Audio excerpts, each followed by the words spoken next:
베드로 사도가 고넬료가 파송한 자들을 안으로 초청하여 접대했습니다.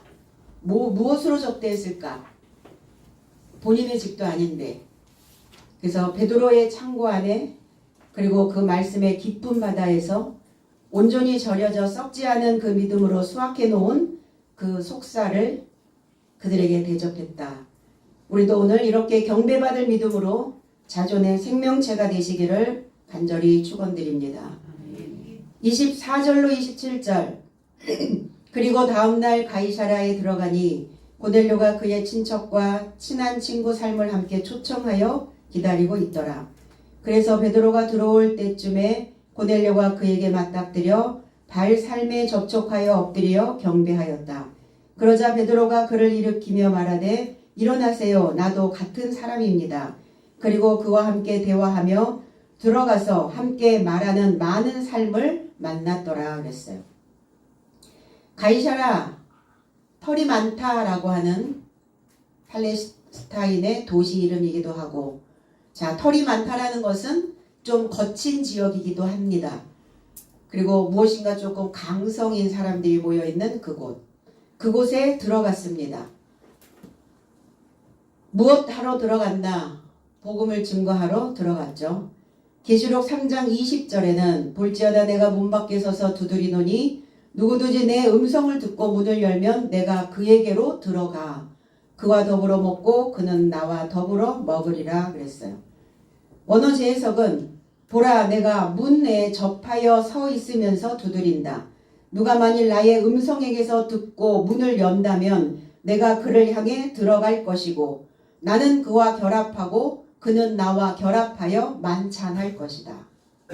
문 밖에 서서 두드리는 게 아니라 문과 연결되어져서 문과 접촉하여. 그럼 이 문이 누구라는 말인가? 그리스도 예수라는 얘기예요.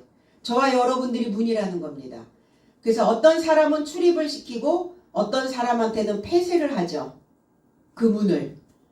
그래서 어떤 사람들은 내 마음에 내 삶에 끼어드는 것을 즐거워하고 어떤 사람은 내 삶에 끼어드는 것조차도 원하지 않아서 그 문을 굳게 닫아버리는, 그게 우리가 인생이 문이라는 겁니다.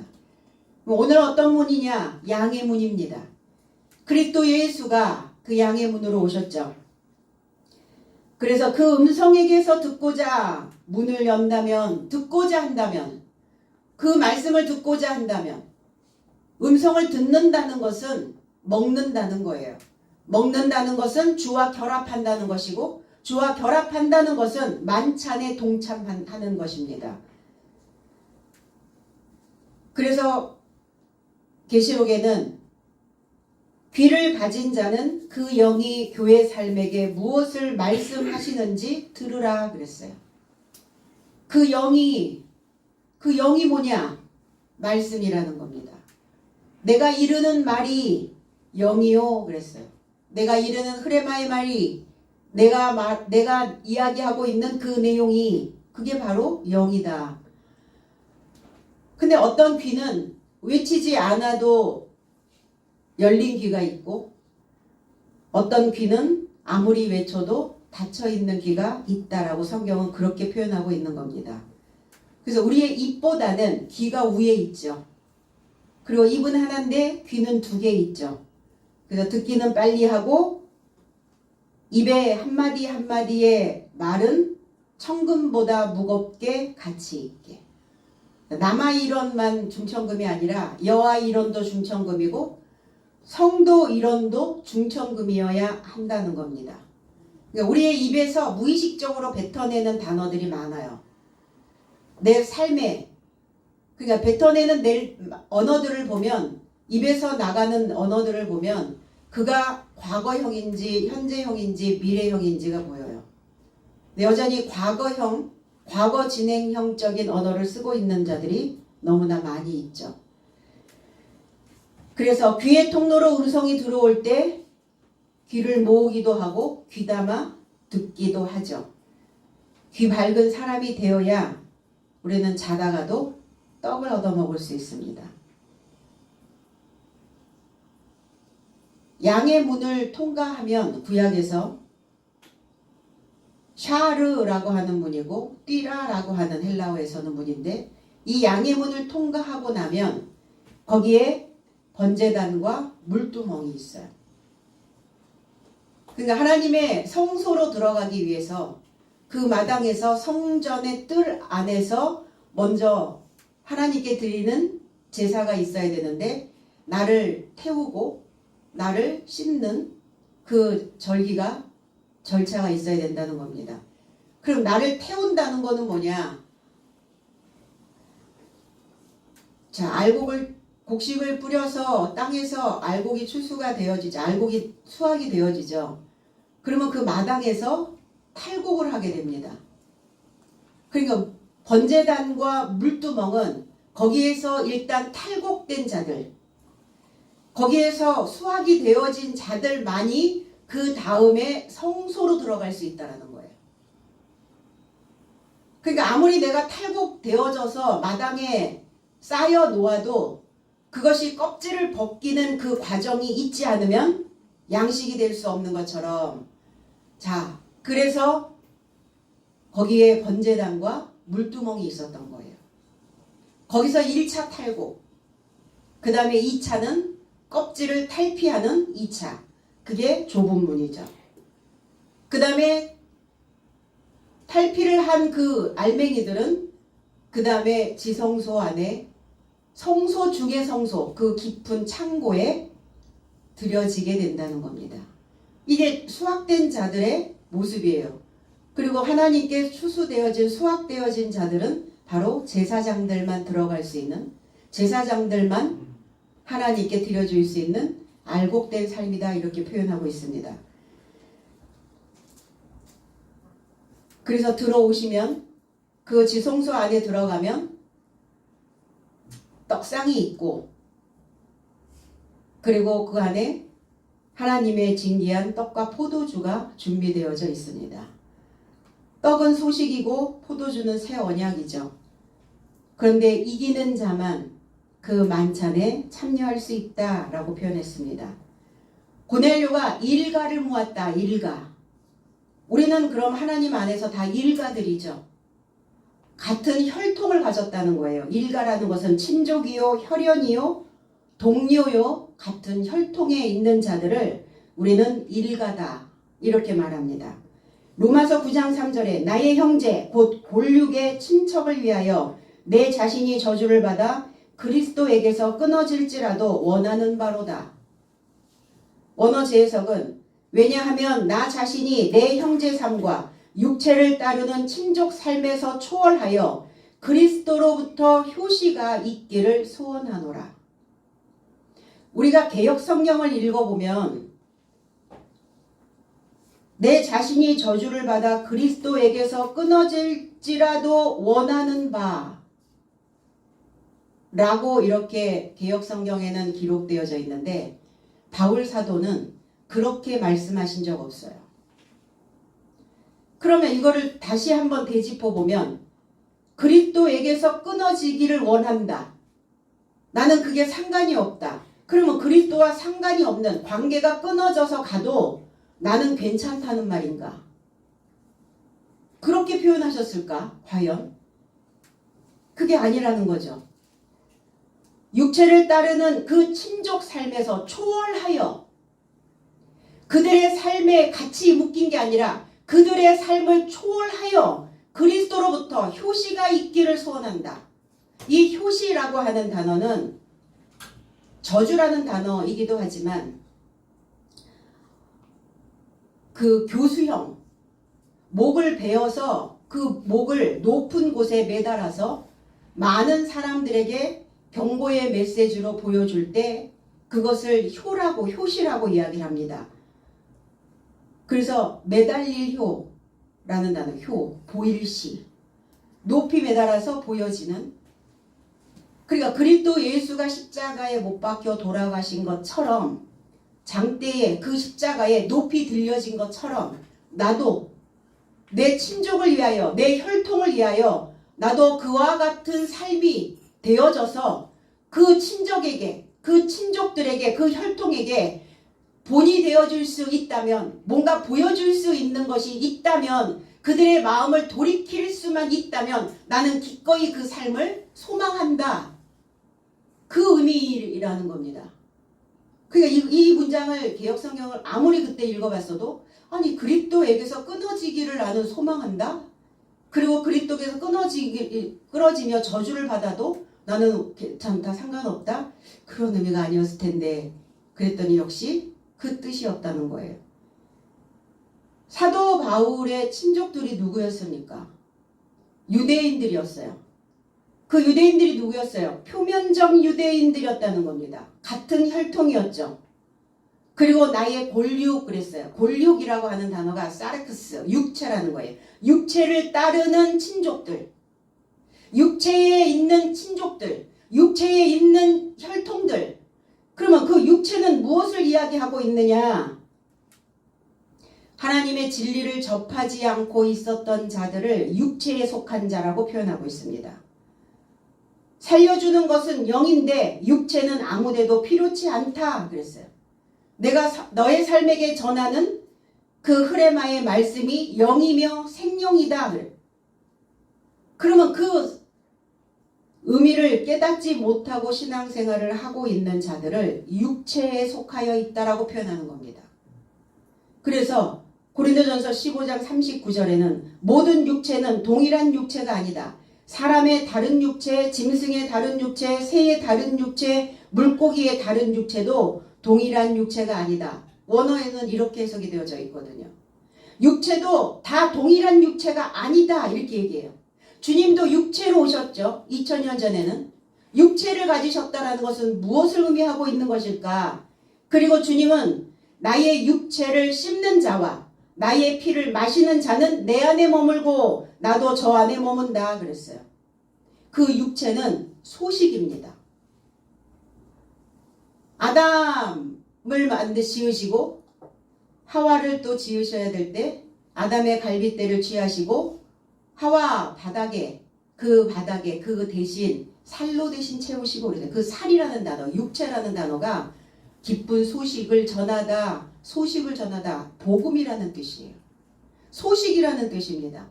그럼 주님이 소식으로 오셨는데 그 소식이 다 다르다는 거예요. 짐승의 소식도 있고 새의 소식도 있다는 거예요. 그럼 우리는 주님은 나의 육체를 씹어 먹어라. 나의 소식을 씹어 먹어라. 꼭꼭 씹어 먹어라. 대세김질해서 먹어라. 내 육체는 단단한 식물이다라고 표현하고 계시는 겁니다. 왜? 알곡이니까. 알곡을 꿀꺽 삼키는 사람들은 없잖아요. 꼭꼭 씹어 먹어야 무슨 맛이 나오는지를 알 수 있죠.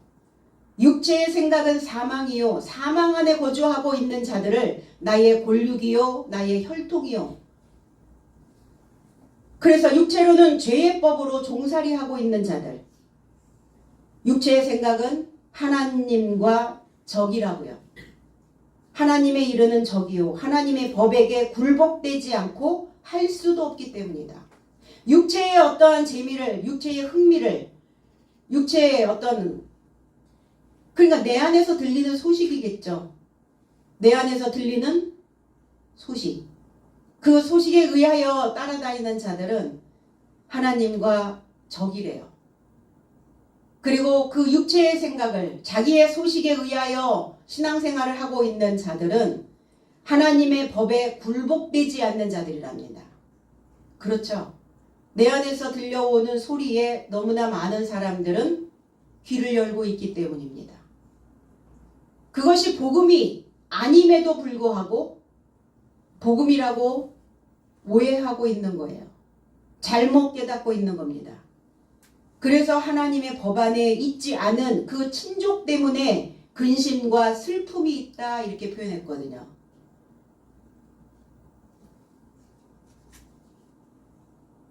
사도 바울의 간절함이죠. 나와 신앙생활을 같이 했던 사람들이 하나님과 적이 되어져 있으니까 그것이 그 친족들 때문에 너무 가슴이 아픈 거예요. 함께 동일한 길을 걸어가지 못하고 있으니까 다른 길로 가고 있으니까 안타까운 겁니다. 그러니까 다른 길로 가서 그들의 삶이 진정으로 평화가 왔고 그들의 삶이 진정으로 행복된 복된 길을 걸어가고 있다면 괜찮겠죠. 그냥 뭐 그 친족 때문에 그 형제 때문에 가슴 아파하고 애달아 할 필요가 없어요. 그런데 보니까 어때요? 그 표면적으로 믿고 있었던 사망의 법 아래에서 신앙생활을 하고 있는 그 친족들의 모습을 혈통을 보니까 그들이 노예로 살고 있거든요. 그래서 내가 그들 대신 그 친족들 대신 내가 효시가 되기를 원한다. 내가 저주를 받더라도 내가 장대 위에 매달리는 한이 있더라도 그 사람들이 돌이키게 하는 것이 내 소원이다. 이렇게 표현하고 있습니다. 베드로가 들어올 때 그랬어요.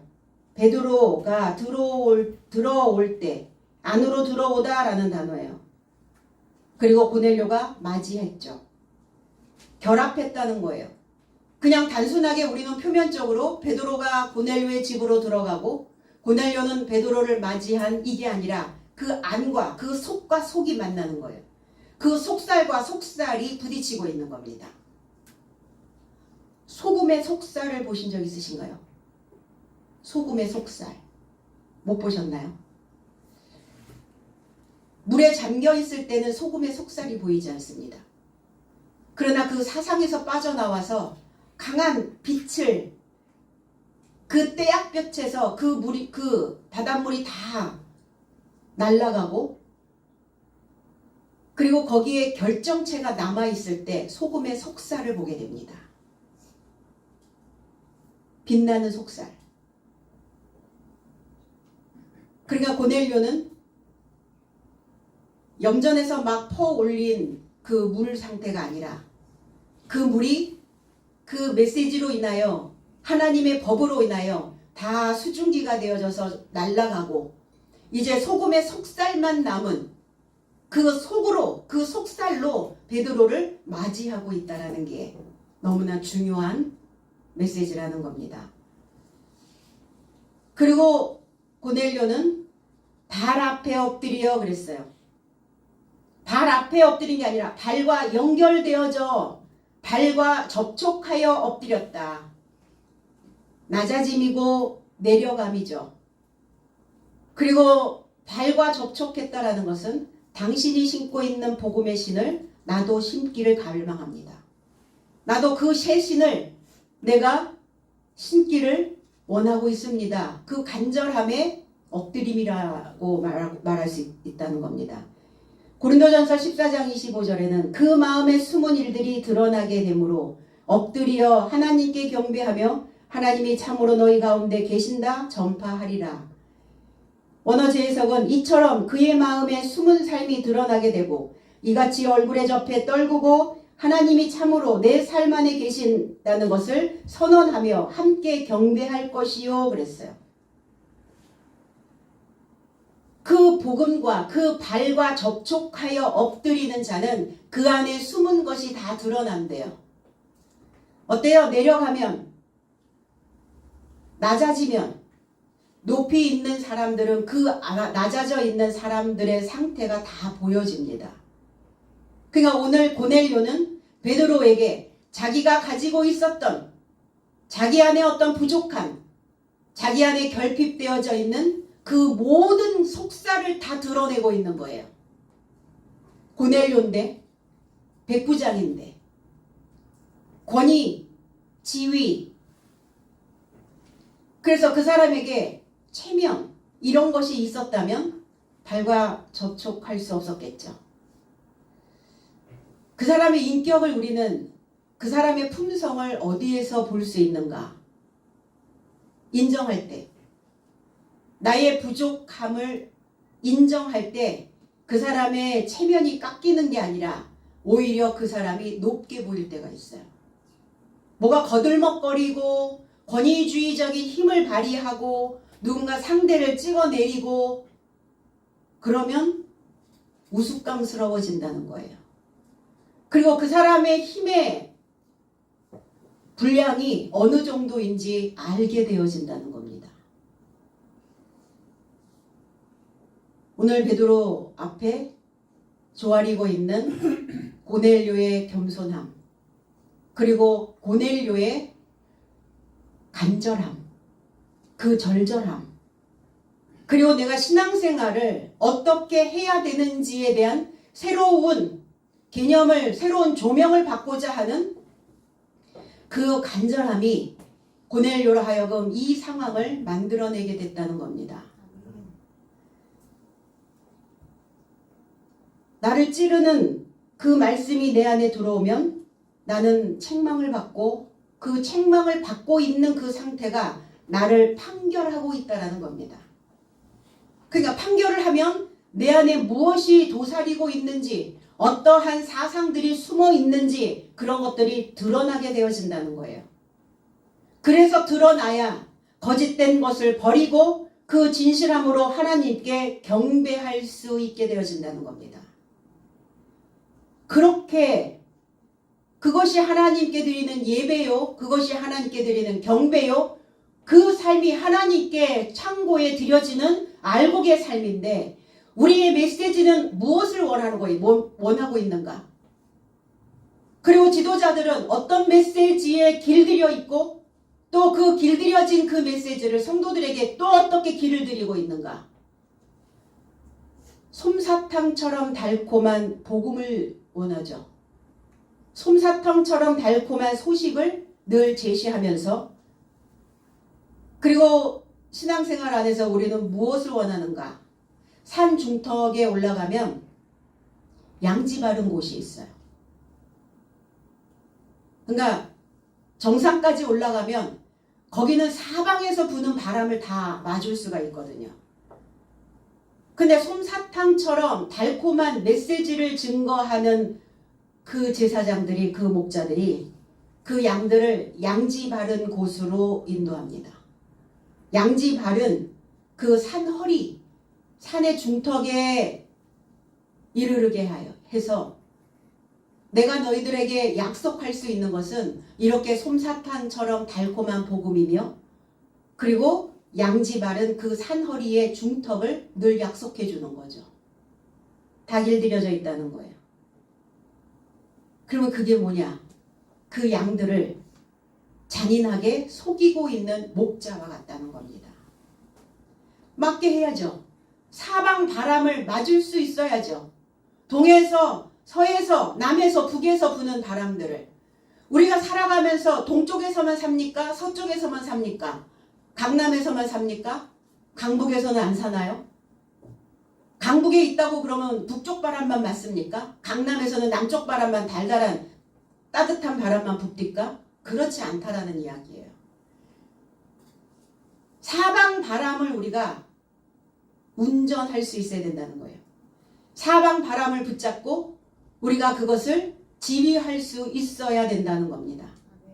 북에서 세찬 바람이 불어오면 우리는 조금 낮은 자세로, 따뜻한 남쪽 바람이 불어오면 파릇파릇 싹을 낼 준비를, 동쪽에서의 바람이 불어오면 무엇인가 먼동이 틀 준비를, 서쪽에서의 바람이 불어오면 산들산들 복음을 전파할 준비를 해야 된다는 거예요. 그래서 내 속에 가짠가 진짠가, 고넬료는 신앙 안에서 히브리 민족으로 또 유대인으로 경배받을 그 믿음으로 자기 자신을 혁명하고 있는 겁니다. 그 혁명적 거래에 내 자신의 일부를 드리는 것이 아니라 내 자신의 삶의 모든 것을 지금 넣고 있는 겁니다. 내 반만 넣어도 많이 넣는다고 하죠, 사람들은. 근데 올인하는 거예요. 신앙 안에 올인. 결국은 신앙 안에, 믿음 안에 올인된 자들은 삶이 부유하게 되어지게 되었죠. 그러니까 일부만 드리니까 항상 가난한 거예요. 결핍이에요. 부족하다라고 표현하고 있는 겁니다. 이것이 하나님을 향한 경배요, 예배라는 겁니다.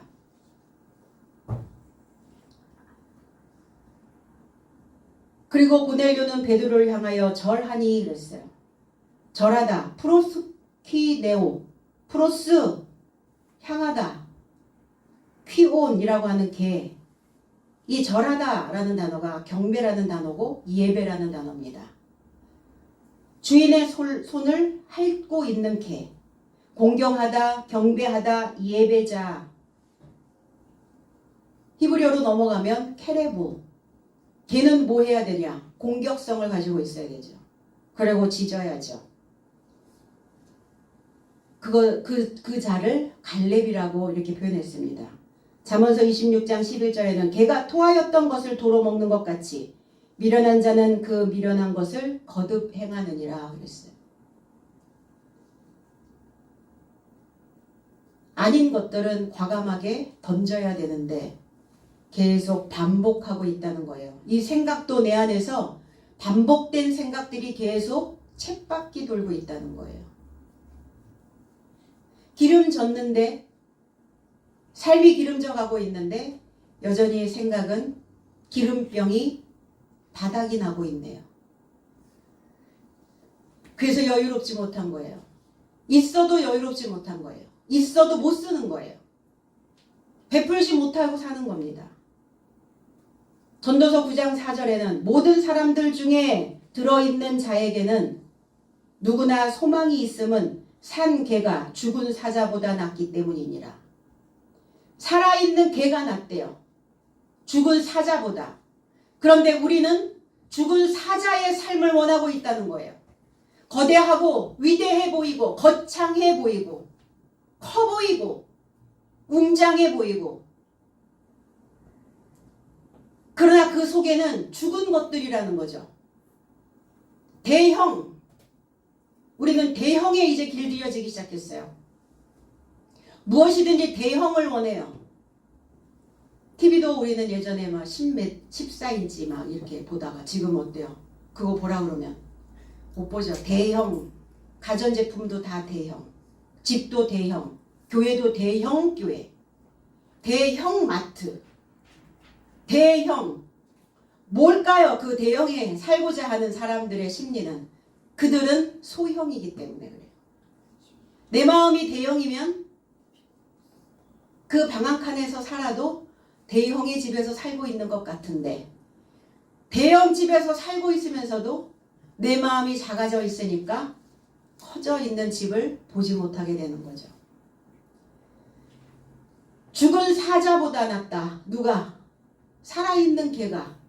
뭐 할 수 있기 때문에, 짖을 수 있기 때문에, 도적을 보면 공격할 수 있기 때문에, 하나님의 복음을 참된 지식을 들으면 내가 그것을 침노할 수 있기 때문에 살아있는 개가 낫다는 거예요. 죽은 사자들은 그냥 거기에 다 취하여 있는 거예요. 이사야 선지자는 56장 10절로 12절에 이렇게 말씀합니다. 이스라엘의 파수꾼들은 맹인이요 다 무지하며 벙어리 개들이라.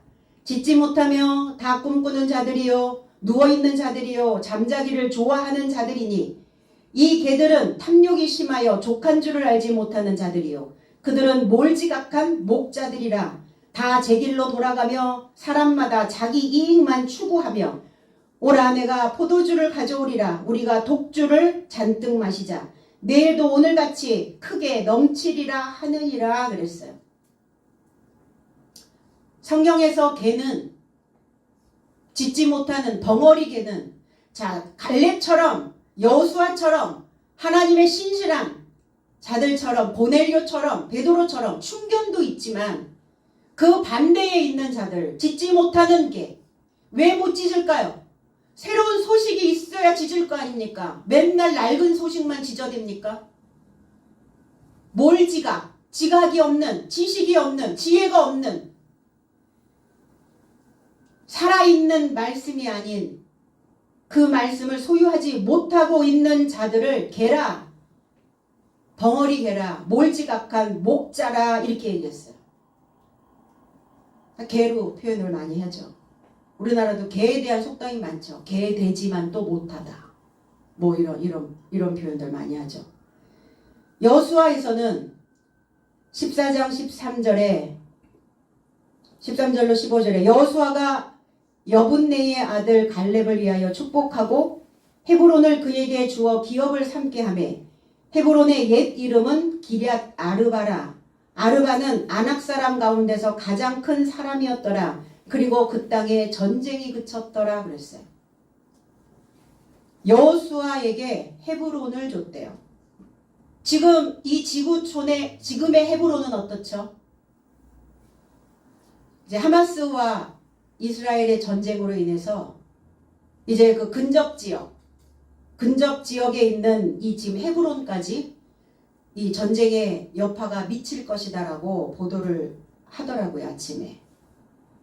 그러니까 성경에 나와 있는 그 땅들이, 그 지역들이 지금 저 이스라엘 땅입니까? 거기 하나님 안 계십니까? 계십니까?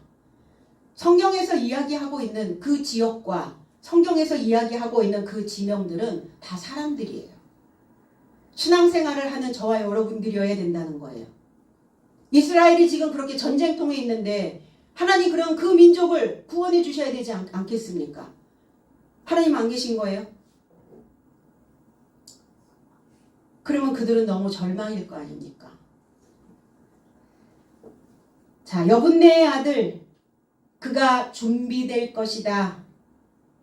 그리고 그가 향하여 있다라는 뜻이에요. 무엇을 향하여 있었겠어요? 갈렙을 향하여. 그 아들을 향하여 내가 세운 자이기 때문에 여분네의 아들이기 때문에 여분네가 세운 자란 말이에요. 갈렙이. 그러니까 그 개를 향하여 짓기를 원하는 그리고 소리를 내고자 하는 그 땅을 헤브론이라고 하는 그 땅을 갈렙에게 주었다고요. 교제하다, 사귀다, 연결하다. 소식과 연결. 하나님과 교제. 하나님과 하나 되어지는. 기럇 아르바라고 하는 단어는 기럇이라고 하는 단어는 바닥을 깔다. 대들보를 놓다, 순조롭다. 자, 바닥을 다시 깔아야죠. 그리고 대들보 공사도 다시 하셔야죠. 대들보가 무너지면 우리 집 대들보가 누굽니까? 우리 집 장손입니까? 우리 집 장남입니까? 저와 여러분들이에요. 저와 여러분들이 대들보요. 저와 여러분들이 바닥이라는 겁니다. 그 바닥 공사가 잘 되어져 있어야죠. 단단해야죠. 그래야 거기다가 대들보를 세우고 집을 세우고 해도 그 집이 무너지지 않게 되어진다는 거예요. 뭐에 그렇게 많이 흔들리는가 인생들이. 무엇 때문에 그렇게 우왕좌왕하는가. 물질계입니다. 물질계. 보여지는 물질계 때문에. 나의 굳은의지는 온데간데 믿음은 온데간데 하나님 온데간데 없어져요. 뭐하면? 계산하기 시작하면. 돈으로 계산하기 시작하면 다 없어져요. 다 까먹어요. 돈이 우리의 마음을 내 인생을 가치 있게 만들 것 같지만 잘못 계산하면 오히려 더 추락하게 만든다는 겁니다. 그리고 아르바, 아낙 사람이란 뜻이에요. 아르바라고 하는 의미는 넷째라는 뜻이에요. 그러니까 아낙이라고 하는 단어는 넷째 사람이란 뜻이에요. 근데 아낙 사람들이 크대요. 엄청 큰 사람들이래요. 지구의 인류 중에 가장 큰 자들, 아낙 자손. 장대한 자들. 근데 넷째 사람. 그 넷째 사람이 넷째라고 하는 의미가 자, 사지를 쭉 뻗어 있으니까 얼마나 크게 보이겠어요. 웅크려져 있는 게 아니라 쭉 뻗어 있다고요. 대자로 뻗어 있다고요.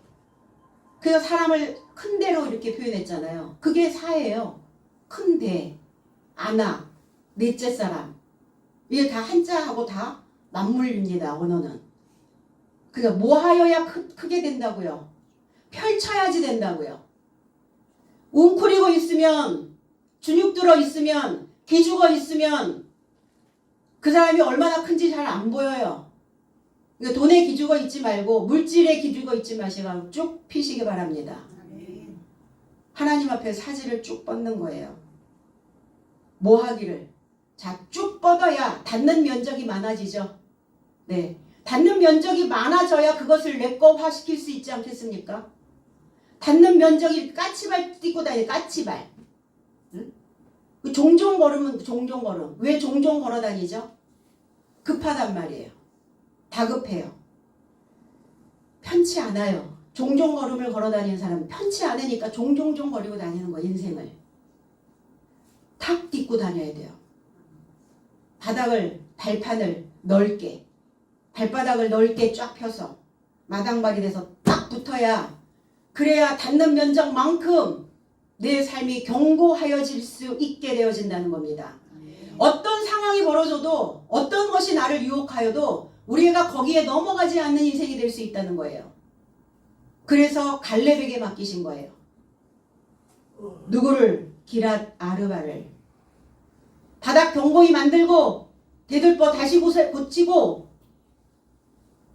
그리고 하나님 앞에 크게 뻗어라. 크게 뻗어라. 크게 벌려야 많이 주실 거 아니에요.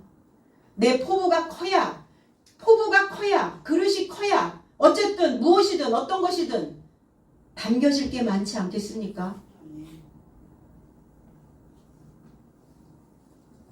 그래서 갈렙처럼 짖어야 되는, 배웠다면 짖으셔야 됩니다. 누구에게? 자신에게 짖으세요. 남에게는 입 벌려서 잘 짖는데 내가 지금 어디에 지금 머물러 있는지를 알려면 나 자신에게 먼저 짖으셔야 된다고요. 그래서 그 배움을 전파하는 것이 바로 경배받을 믿음이라는 거예요. 나한테 그 말씀을 짖어주는 그 자체가 하나님께 드리는 예배의 삶이라는 겁니다. 그리고 하나님은 그 예배자를 찾으신다고 말씀하셨어요. 나에게 짖고 있는 자, 그가 바로 하나님에게 예배드리고 있는 자요. 그리고 하나님이 하나님께 예배드리고 있는 자를 예배함이 마땅하다. 그래서 하나님과 내가 연합하여 주거니 받거니 하고 있는 거예요. 오늘 베드로 사도와 고넬료가 주거니 받거니 하고 있는 겁니다. 베드로에게 고넬료는 개처럼 엎드려서 배우고자 하는 거예요. 그 연결된 소식을 지저대기를 갈망하고 있는 겁니다. 우리가 여기서 하나 또 짚고 가야 될 것들은, 우리가 쓰는 말 중에 개판 5분 전이라는 단어를 많이 쓰죠. 야, 개판 5분 전이다. 그러면 거기에 짖는 개라는 말인가? 개는 억울하죠, 이제. 왜 개가 억울하냐? 우리는 생각할 때 개가 난리를 쳐놓은 상황, 어떤 이런 상황들을 우리는 개판 5분 전, 뭐가 이렇게 막 난장판이 되어진 그 상태를 우리는 개판 5분 전이라고 얘기하는데, 개하고는 상관없다는 거예요. 우리가 6.25 전쟁 당시에 피난민들이 다 부산으로 내려갔어요. 그래서 그 피난민들을 위해서 무료 급식들을 이제 제공을 해주고 있는데, 커다란 솥에 피난민들이 먹을 급식을 이제 거기다 만듭니다. 그리고 이렇게 외치는 거예요. 개판 5분 전! 이렇게 외치는 거예요. 그리고 이 개자는 어떤 개자냐면 10개. 그리고 널 조각 판. 이제 뚜껑을 열 겁니다. 조금 있으면 뚜껑을 열 거예요. 5분 있으면 뚜껑을 열 거니까 여러분들은 지금 줄을 서시오, 그 말이에요. 개판 5분 전! 이러면 그 개하고 상관없는.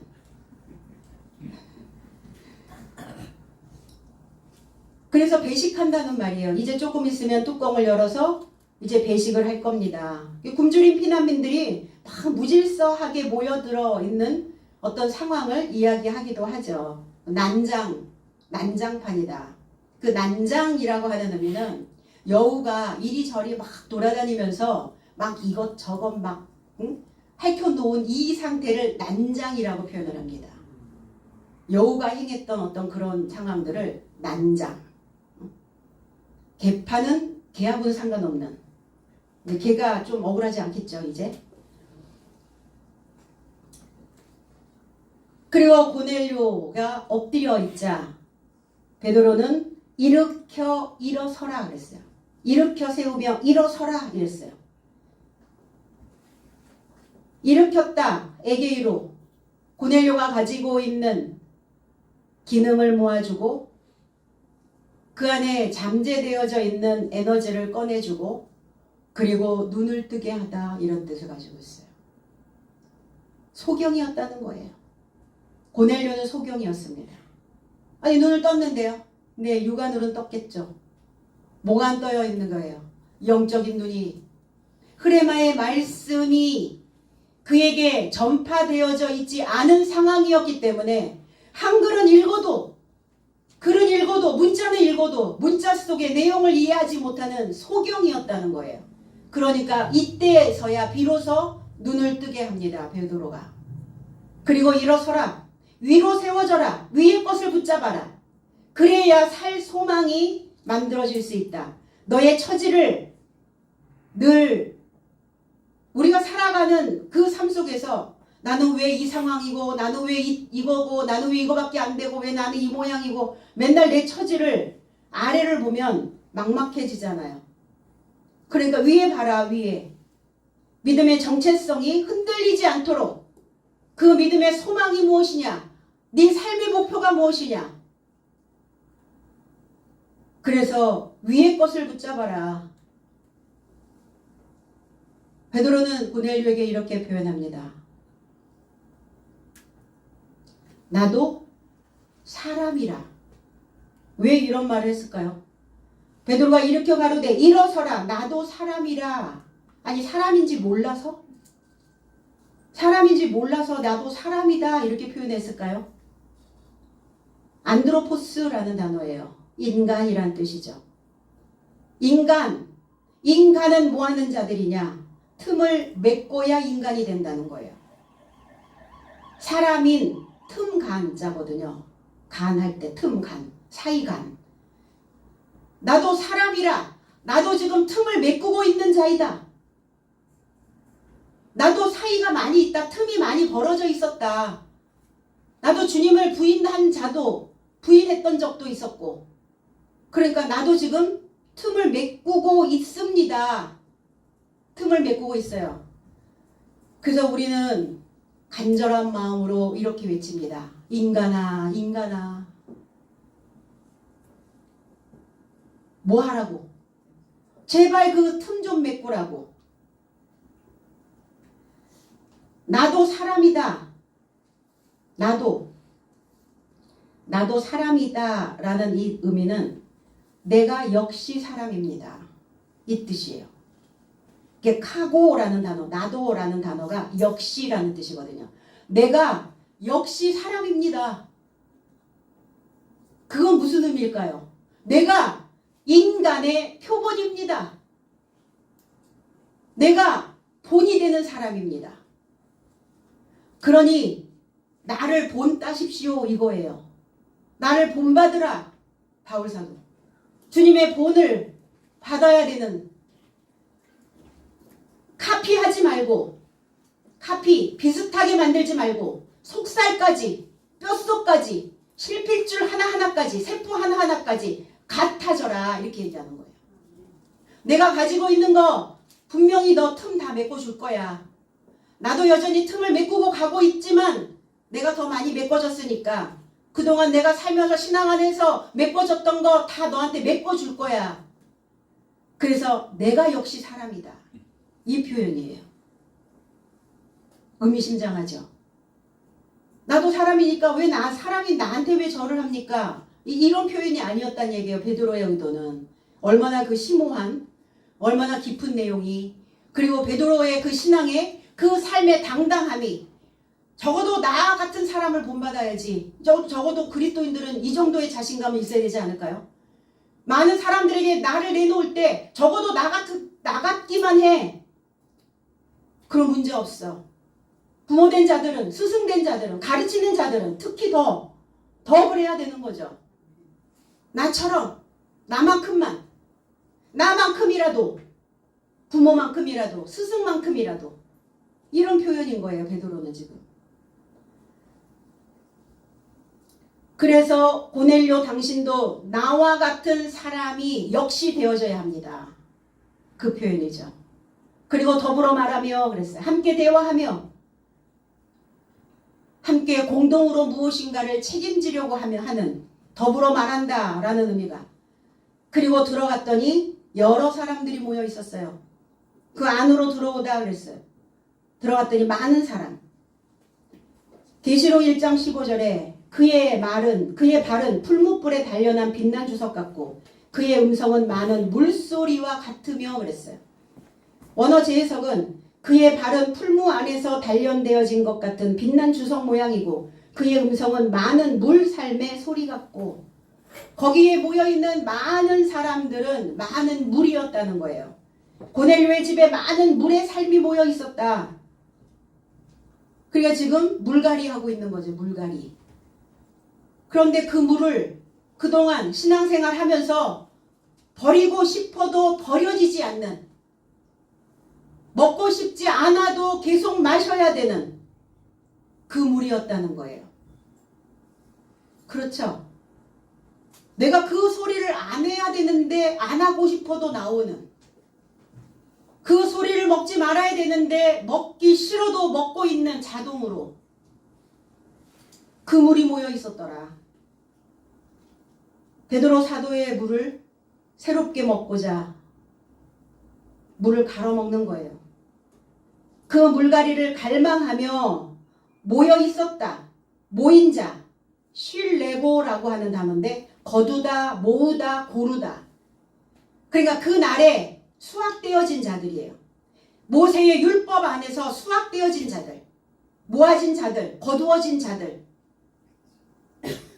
그러니까 모세의 율법이라도 철저하게 지키고 있었어야 된단 말이에요. 사내들이 공회에 있었던 자들은 너희는 모세의 율법조차도 모르고 있도다. 그런 자 되지 말고 법이라도 철저하게 지키고 있었어야지, 신앙 안에서. 그래야 거기에 그리스도 예수이신 선물이 더하여졌을 때, 하나님의 영이 더하여졌을 때, 흐레마의 말씀이 더하여졌을 때 깨달음이, 이해되어짐이, 그래서 그 만찬에 나를 초청할 수 있는 그 자격을 만들어내게 된다는 겁니다. 마태복음 13장 47절로 48절에 또 천국은 마치 바다에 치고 각종 물고기를 모으는 그물과 같으니 그물에 가득함에 물가로 끌어내어 앉아서 좋은 것은 그릇에 담고 못된 것은 내버리느니라. 모으는, 원어 재해석은 다시 하늘 삶의 나라는 바다에 이르고자 던져져 모든 혈통에게서 모으는 그물과 닮은 꼴이다. 가득 채워졌을 때에 해변에 접하여 끌어올리고 주저앉아 좋은 삶을 그릇에 이루고자 공동 정리하고 부패한 삶을 밖에 던진다. 모으는 곳이라고요. 하나님의 나라는 수확하는 곳이라고요. 결실할 수 있도록 수확해야 돼요. 신앙생활 기껏 했는데 수확되지 않으면 무슨 의미가 있어요? 의미 없잖아요. 그러니까 각종 물고기가 아니라 혈통이라고요. 모든 혈통에게서 거두는 그물과 같다. 말씀의 그물이 촘촘해야 그 그물에 걸릴 거 아닙니까? 하나님의 나라는 사상의 바다에 있는 모든 혈통을 말씀의 그물에 모아서 좋은 편을 택하라고 말씀하고 있다는 겁니다.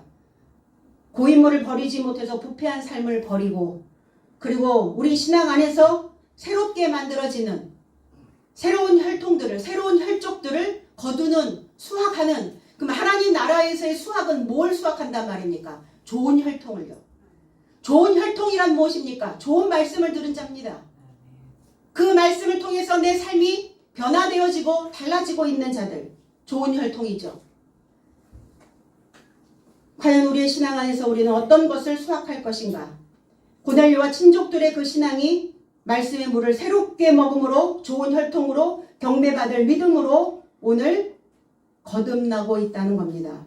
베드로 사도는 경배받을 그 믿음의 소유자로 수확되어졌고, 그러면 저와 또 고넬료와 고넬료의 그 모든 친척들도 공동으로 하나님의 나라에서 좋은 삶으로 좋은 혈통으로 수확되어지는 이 날이 되어지기를 나사렛 예수 그리스도 이름 안에서 축복드립니다. 아멘. 기도하겠습니다.